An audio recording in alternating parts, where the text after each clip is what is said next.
What are you doing out here? Well, the city hired me to bring goats in to manage the vegetation, manage the weeds, as well also reduce fuel for potential fire risk. Right. I was telling someone this morning I met in the hallway, I said, well, now on to interview goats out here. And they said, oh, clearing sagebrush and stuff. And so they know that this is done these days. It's more prevalent today than it was, what, 5 or 10 years ago, isn't it?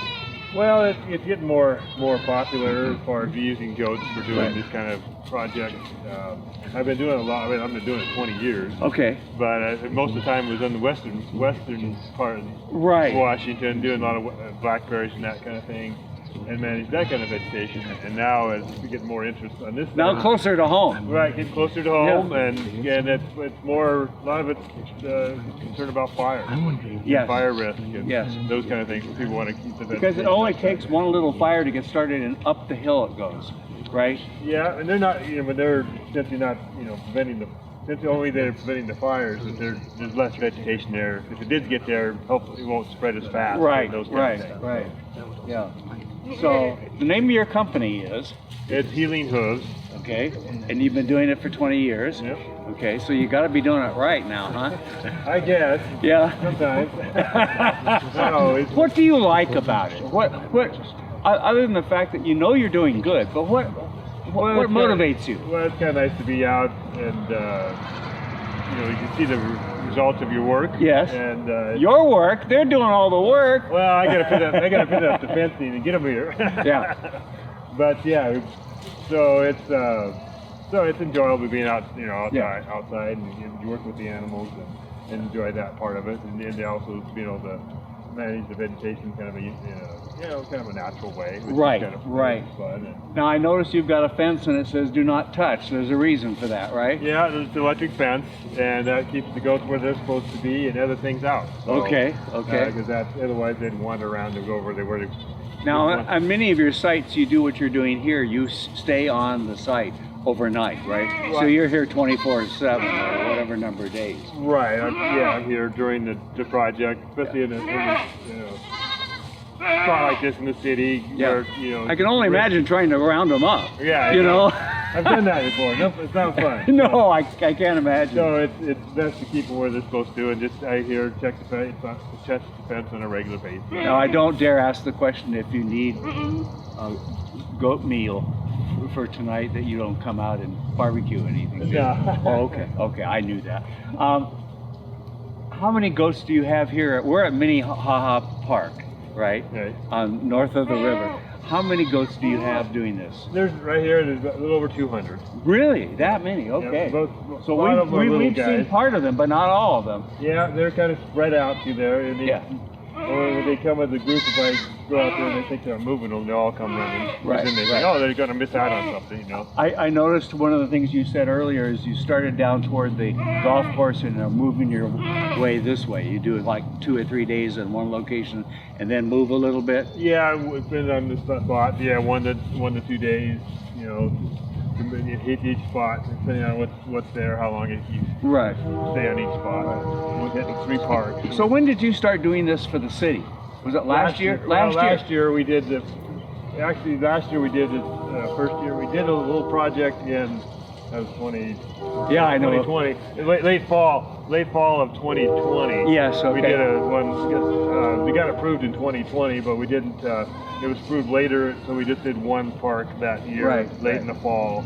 And then last year we did the 3 parks. Okay. And then again this year we'll do the 3 parks. This is the second. We did the one up by Indian Trail.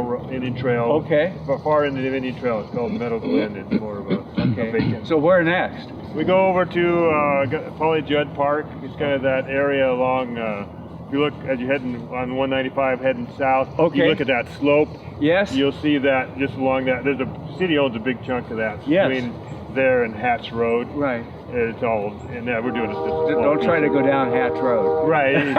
It won't work very good right now. Yeah. Well, I'm at the other. Last year I was on that far end of closer to Hatch Road. And you had people in the community come out and watch too, as I recall. Yeah, they come out, and then there's going to be an event there at Polly Judd Park on Saturday. they're going to have some art event, and then the goats will be there at the same Nice. time. And so What a great opportunity to take your kids or grandkids. Yeah, just To talk to them about all this, see you the know. stuff, and just make sure, yeah, if you bring kids, just don't. They want to make aware the fence is electric, and Yes, yes. and you want to. If you do bring dogs, keep them on the leash because they like to hit the fence too. Oh, And, sure. so Gigi's out there. He's the guard dog, and she usually talks to the other people's dogs. Now, you're still going to the west side of the state this year? Yes, I'm heading over there out in June. I'll be heading Okay. that direction and Okay. do some more. Will you work be on- back this fall to do anything? Yep, you we think? probably go back in usually August, midsummer. August, okay. Come and Yeah. hit it a second time. Just in as if August. things are going to start turning brown. Yeah, I just try to hit it one more time. That's really fire danger. Before it hits that higher fire rate, Yeah. so we kind of hit it a second time. That Wow. time of year, so. Good. Okay, if people want to get in touch with you, how do they reach you? Well, most of the time it goes through the website, which is Webs- just healinghooves.com. Healinghooves.com. Healinghooves.com. That's pretty easy to remember. Yeah, so Okay. it's the website. People can send an email through the website. Yeah. Well, this is fun. We love walking around. We got some additional footage and so forth, but it's funny that they're here now, all down by the fence. Yeah, they come down. They kind of followed us around. To see Yes, if there they was, did. See if there was something going on. Yeah. They don't want to miss out, do they? No, they're a herd animal. They like to follow, and I due to the size of the herd I manage, I try to do projects that are a little bigger. You know, over here, you know, these projects are each side is probably about 4 or 5 acres size. Interested doing their backyard and that kind of thing. Smaller. So do you sit back and read a book at times and things like that? At times, but I have to move the fencing and put up fencing, and usually there's a busy day and then there's a slower day and in between. So How many feet of fencing do you have right now? well, up there's probably 10 nets, which is about 1,600 feet. Oh wow. Okay, so you have to put that all up yourself. Right. Yeah. So there's a fair amount of. And you have to take it down yourself too. Right. Yeah. Exactly. So the goats don't help on that part. Yeah. Yeah. Well, thank you very Oh, you're much. This is kind of fun. Okay. All right. Okay. All right. Do you do lawns too? No, that's why I don't do small. Don't do those small acreage. So. Thanks. Starting a digging project? Before you reach for the shovel, you must click callbeforeyoudig.org, alerting your local utility companies to come out and mark any lines they have near your dig site. Protect our buried utilities and click callbeforeyoudig.org.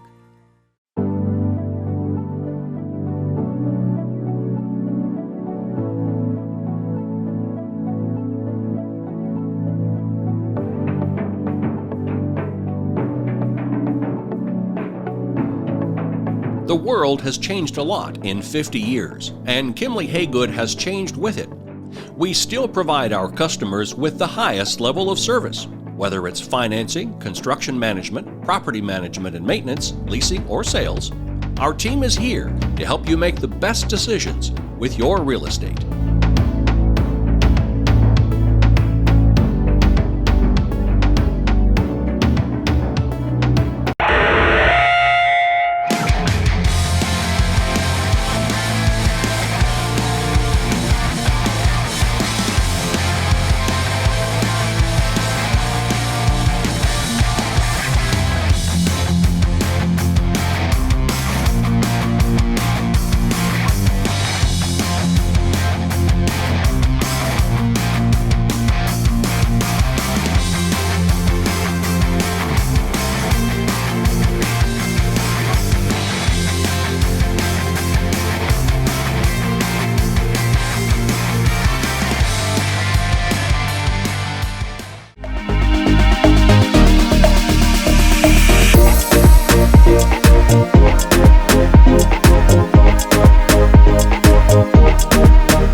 welcome to the badge. The badge, you say, it used to be the sheriff's report.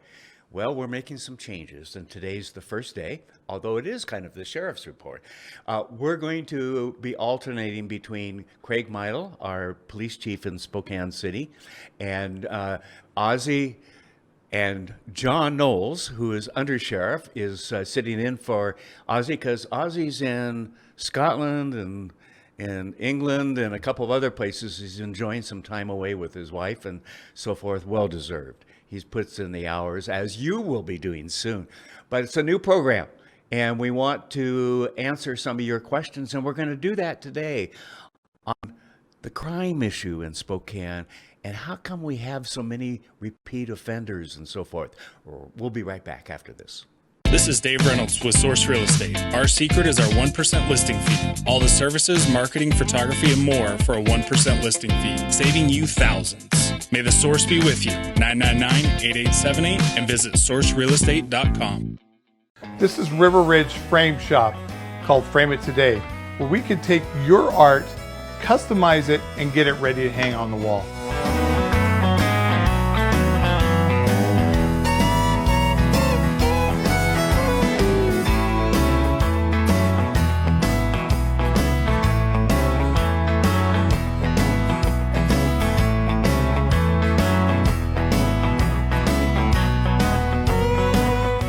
Here at River Ridge Hardware, 2803 West Garland.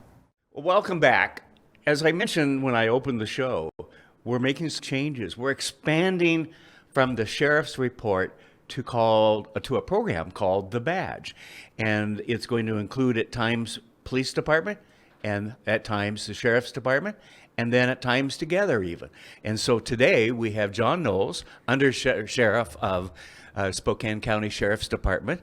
And you're kind of in charge right now, aren't you, with Ozzy gone? Yeah, that's correct. I do get the opportunity to come in and cover for Ozzy while he's out of the country right now. Yeah. And get to talk about important things. Yes. And you and I talked about what would be the first topic of the program with you as host and the program being called The Badge. And it's about crime, property crime in Spokane. We don't sometimes hear a lot about it. We hear about maybe the shootings and some other things, but we have some growth. You know, at times you want growth, but not in crime, okay? We want the economy to grow, not the economy of crime. Of crime, yes. Right. Tell me about some of that, because you were mentioning before we went on some good statistics in terms of that really tell the story. Well, we do, and I think we educate the public about what's going on inside their communities. Yes. Yes, property crimes do matter. It's something that we in the sheriff's office take very seriously. But as an addition to just talking about the crime statistics, property crime statistics, I also think it's important that people understand how some of our property crimes end up driving some of our violent crime numbers, yes, which are up, and I'll get to the statistics on where we're at here pretty quickly, and then how maybe some of the policies enacted at the state level affect our ability to keep our local communities safe. And so much comes down from the state legislature, doesn't it?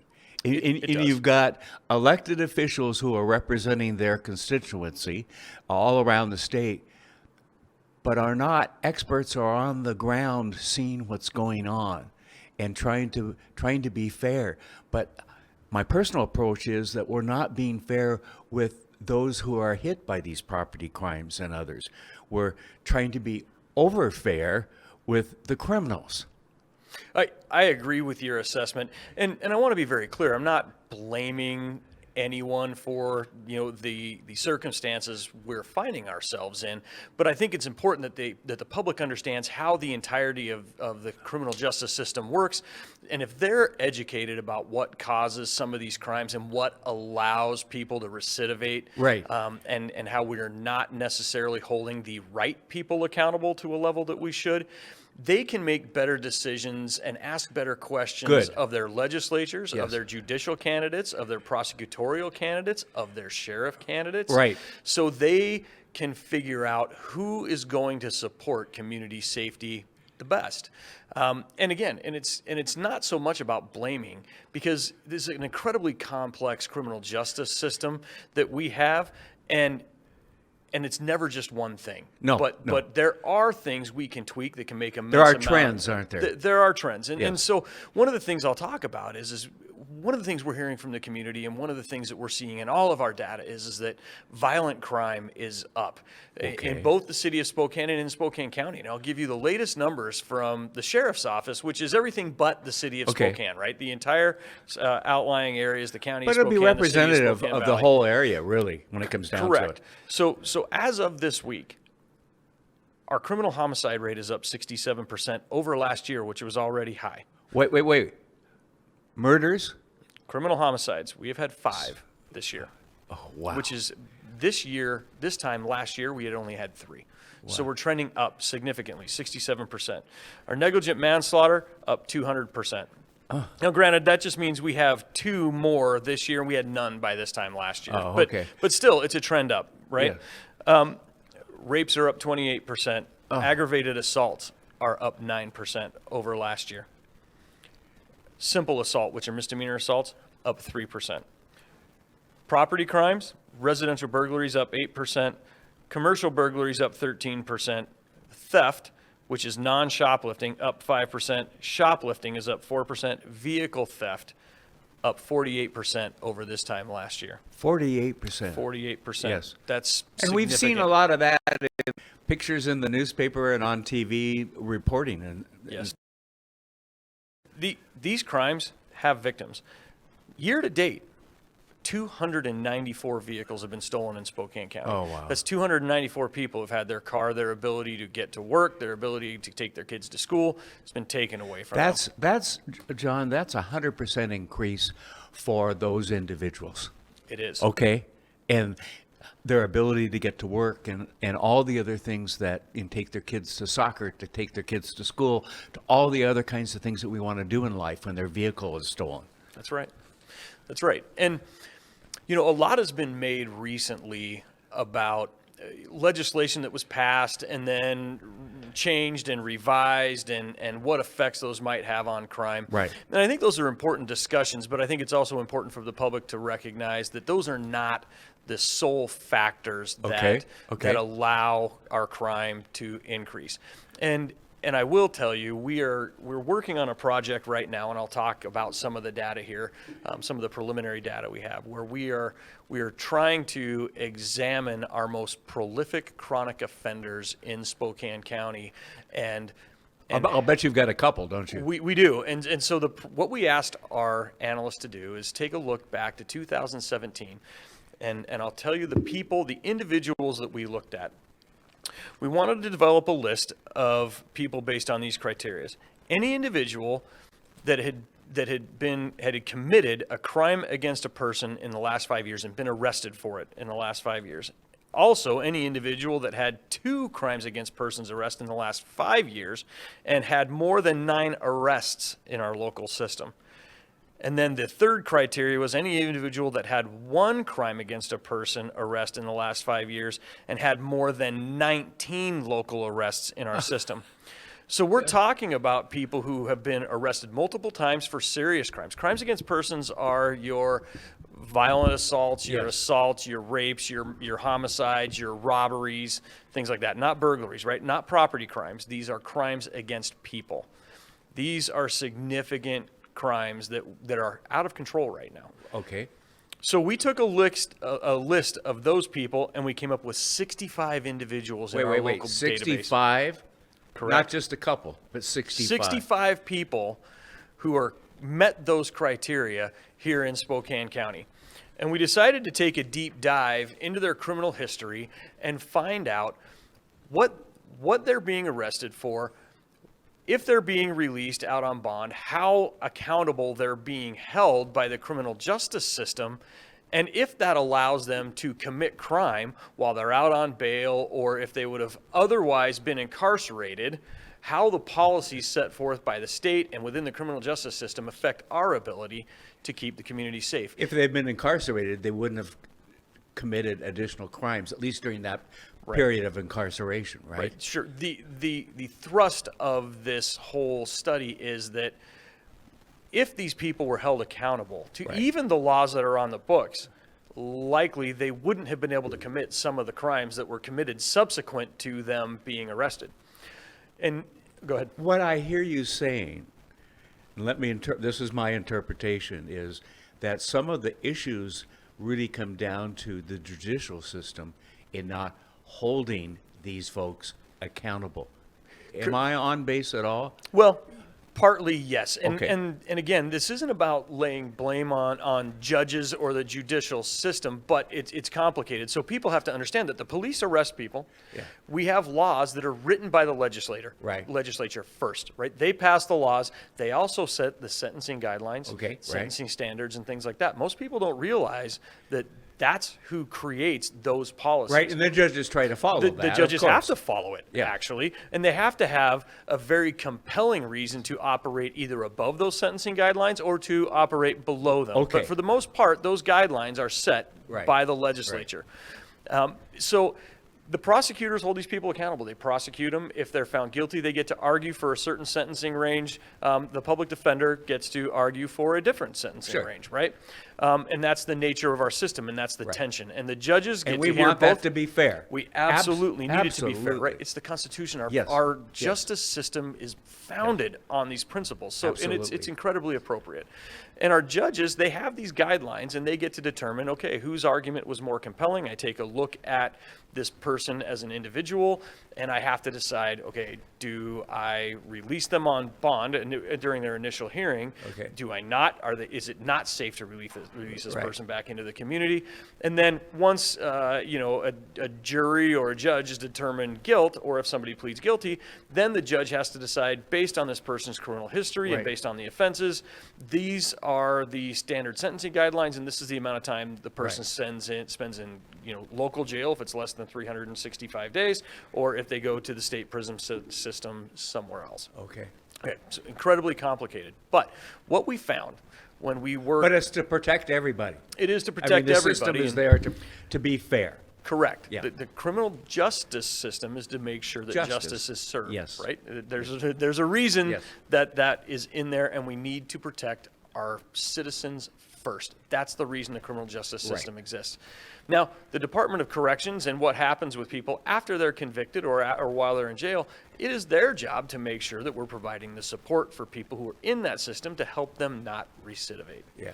So what we found when we looked at these 65 people, and it has taken months for us to cull through their criminal histories, and I what can we have only found imagine. over and over is that these 65 offenders who are committing violent crimes against people in our community, they are not being held accountable by the criminal justice system in a way that prevents them from recidivating. These people are being released back into the So community. the failure is beyond local, basically, for the most part. It's more state, or if they're in for 364 days or something, what we can or can't do to help them locally. Correct. Well, and it's both. We have multiple. I'll give you one example of an individual here in Spokane who met these criteria, and I'm obviously not going to provide this individual's name, but from 2017, and this person had a history that stretches back to when they were a juvenile. Prior to 17, this history included robbery, burglary, vehicle theft, fraud, identity theft, shoplifting, assault, and vehicular assault. And I guarantee you, this person we have been dealing with since they were a juvenile. We knew this person was on this path. Yeah, yeah. Multiple arrests. I've got for- to ask the question. Yes, sir. Doesn't it hurt as an officer, as head of a department and so forth, to know where this young person is going and you can't do anything to help? Correct. You know what I mean? and- It's got to be difficult to know, I know where he or she is going. Correct. Yeah. And to be honest, in this individual's case, in my opinion, there was a familial issue there. The family unit was not was not such that this person was going to receive the support they Right. needed to not Right. lead a life of crime. There was a whole lot of other issues and But things isn't like that that. the case an awful lot, though? A lot. You know, we see young men growing up with no fathers at home. Okay. Yes. And we have some programs like Big Brothers and Big Sisters and other things, but we need more of that, because if they're missing a parent at home, and poor mom is trying her best, often with a couple kids, but we need as a community to have more volunteers to help with that. We do. Certainly, Yeah. certainly this individual and probably many of these 65 Might have been people helped. need appropriate influences, appropriate Yes. mentors in their lives. You know, and I think when we start talking about let's get at the root cause of Yes. some criminality, that certainly plays a huge factor. And I think that is something that can and should be addressed in the criminal justice system, and as a community, we certainly can. But I will say there is a role for arrest. There is a Yes. role for incarcerating people. And what we're talking about here is the most chronic offenders in Yes. our community, the most Yeah. chronic 65 people who we need to quit letting out of Yeah, jail it's because past. they've shown that they will re-offend. Yes. And yes. we have to give our judges the tools to let them hold Yes. people in custody. We need to stop this narrative of, well, we can't prove that they're going to go out and re-offend, or we don't have enough jail space, so we need to release them. No, the community's had fix enough. that. There's 65 people that we've identified that when they get arrested, they need to not be released back out into the community. And I'll give you an example here. And this particular individual committed 2 property crimes back in 2017, was released out on bond, and by the time that they got out 3 months later, committed a violent felony crime against a person. If this person had been held accountable for those 2 property crimes and at least held in custody for 3 months, maybe they wouldn't have committed that crime against a person, which happened to be second-degree assault is what they were arrested Yes. for. And frankly, received 22 days in custody for the property crimes that they committed before they committed that robbery. Yeah. 22 days was all they received for it. This person's history goes on and on and on for the next 5 years to eventually commit 2 more violent felonies of robbery first degree, assault second degree, and vehicular assault. And the stats show that if this person had been held accountable and at least held in custody for Right, the right. sentencing range that they would have been eligible for, they wouldn't have been able to commit the crimes against the people that they committed later. The logic to figure that out is not very difficult. Okay? Correct. Even on some of those who want all this police reform and everything else out there.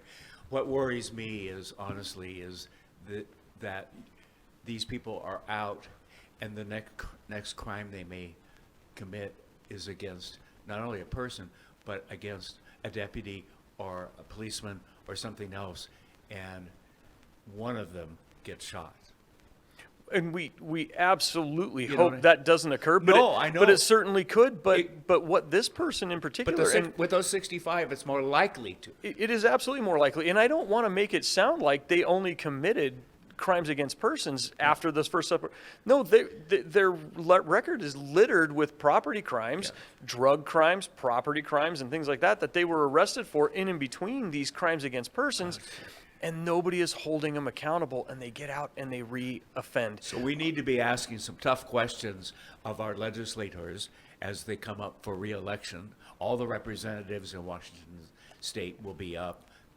Half the senators will be up this time around, this fall, and this August for the primary as well. We need to be asking some tough questions and not just go, oh, that's nice.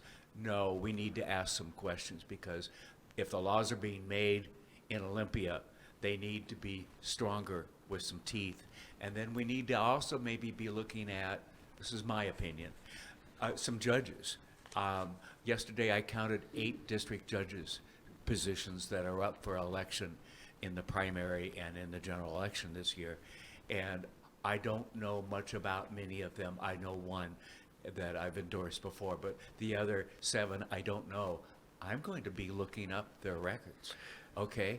I should be a smart voter, not just because I like their name or I've seen their poster or something, but we need to ask some questions of these people. where do you stand? And if the answer is, well, I need stronger sentencing guidelines, I want to hear that.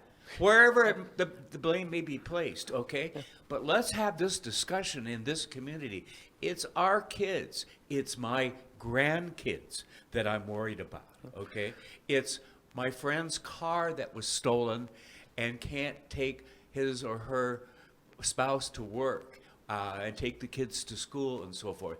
Yeah, it's just a car. You can replace it. The insurance company will cover it and all that. Yes, but it's their livelihood too. Okay, That's correct. It has a huge impact on their lives. And getting to the soccer game to watch their kids on Saturday. I mean, does that sound important? It does sound important to all of us as parents. So we need to start asking some tough questions this election. I think you're 100% on point. I think we as citizens need to be good consumers Yes. of data. Something we talked about before we started the show is, we're told by the media by and large, and by certain legislators and governors and things like that, we have this incarceration nation, and that we are incarcerating far too many people, but people don't understand. And they're told our prison system is at or over capacity. But the reality of it is in the Washington state here, we have systematically over the last 10 years reduced the number of jail beds that we have available in the state of Washington. So when people talk about our jail occupancy rate, it seems very, very high, but they don't realize that overall we have drastically reduced the number of jail beds and prison beds. And how have we done that?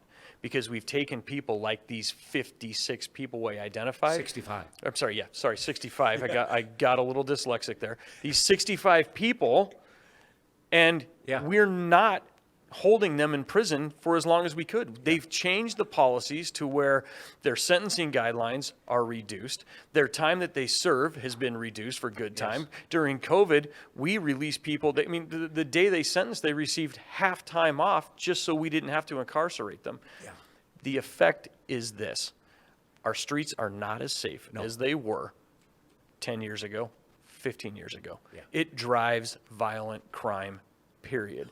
We have the evidence, we have the data. These people are not being held accountable, and as a result, there are real victims in Spokane County and in our communities that could have been avoided. But we always forget, often, not always, but we often forget about the victims and what is done to help them.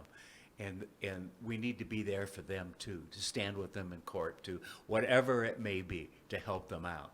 Because someday it may happen to us. Correct. Okay. And more likely, based on what you've been saying.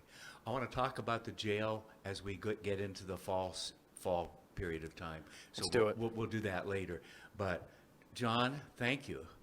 You've got, you're holding down the fort while Ozzy's wearing his kilt and all of that. Correct. That's not a picture I really want to see. Yeah, I'm trying to imagine that myself. Okay, get that out of your mind, everybody. Maybe before he leaves, I don't know. Yeah. Anyway, John, thank you for stepping up. For the public, to be fair, I have endorsed you. I think you are the person. I know some of the others that are running, but you are the man. I have enjoyed talking to you when we've just had a chance to talk. You care. You have a great family. All the things that are important to all of us in the community. And thank you for stepping up, because your life is going to be different soon. It is. Thank you very much. Already for the politicking, but I mean as correct. sheriff, okay? Yeah. And do so willingly, because I care about Spokane. Being a lifelong resident. I know that. We have to do the right things for the right reasons, and work together to make this place better. Thank you. And we'll see you next time on The Badge Report. Have a good day, everybody.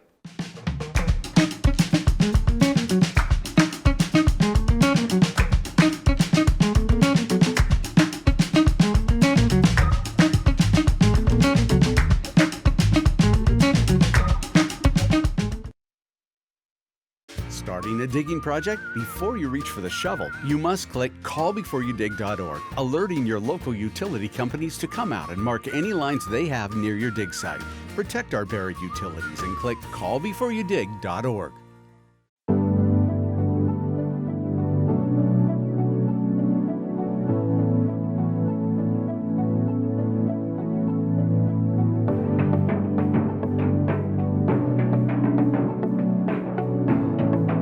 The world has changed a lot in 50 years, and Kimley Haygood has changed with it. We still provide our customers with the highest level of service, whether it's financing, construction management, property management and maintenance, leasing, or sales. Our team is here to help you make the best decisions with your real estate.